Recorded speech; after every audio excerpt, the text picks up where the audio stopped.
I'm Dr. Kathleen Dodaro, and today Brandon and I are going to talk to you about how difficult it is to manage change in an organization. Even though we know that frequently organizations need to look at transformational change, we have to understand that there are certain difficulties that an organization goes through when we do this type of change. It's major, and it significantly affects employee morale and productivity. So let's talk a little bit about what we can do to make that better and the types of leaders that we need to guide us through that change. I'm going to draw a diagram for you today that kind of shows you exactly what happens when you start a change process and some of the pitfalls and the things that you need to be careful about. We have a tendency to think, logically, that we're at a certain level, and that when we implement this change, obviously, we're going to increase revenue, we're going to make things better.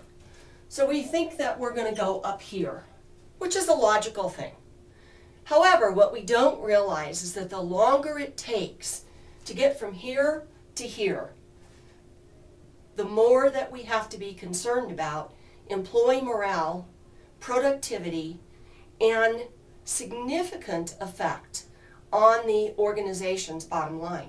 So we have to manage that change carefully, and we have to limit the time that it takes us to get from here to here. So let's talk about that. What traditionally happens with any change, and no one can get beyond this, is that employee productivity and morale takes a dive. There's no ifs, ands, or buts about it. It just goes down. We're trying to get the employees to unfreeze.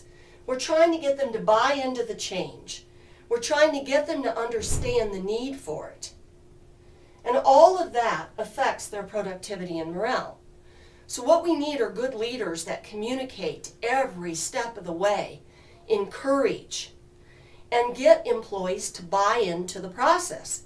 And if that happens, what we see is that we start this steady improvement and rapid change.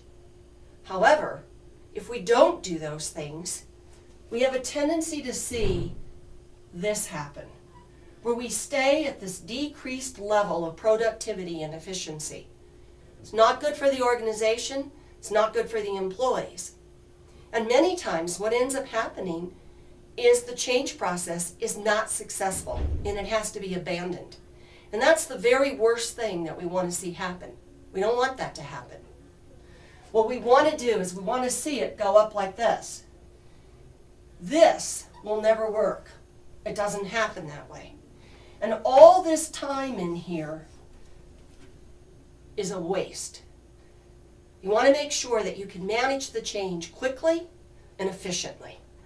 Now I'd like to turn it over to Brandon for a couple of key points. During times of change, it's necessary for our leadership to have certain qualities. What we call this is transformational leadership.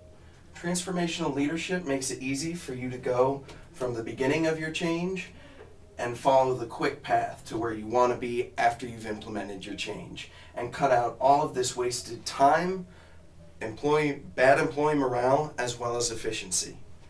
So there are 4 important qualities to transformational leadership. The first of which is going to be intellectual stimulation.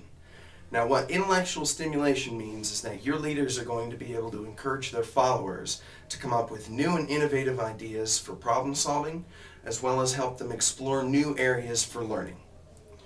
The second quality is going to be individualized consideration.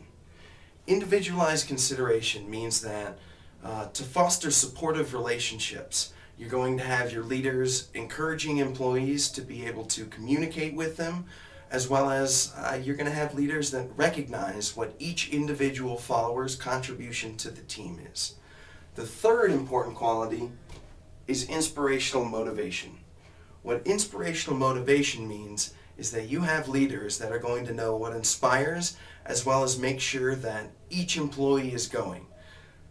A lot of the times you can have a group mentality, but during times of change it's very important to realize and recognize that each employee is not motivated by the same things.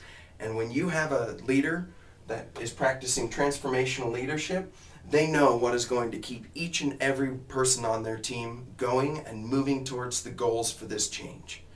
The final quality is going to be idealized influence. And what this means is that you have leaders that can create an environment of trust and confidence in themselves so that their followers are going to begin to have their same passion as well as try to emulate their ideals and behaviors in the workplace.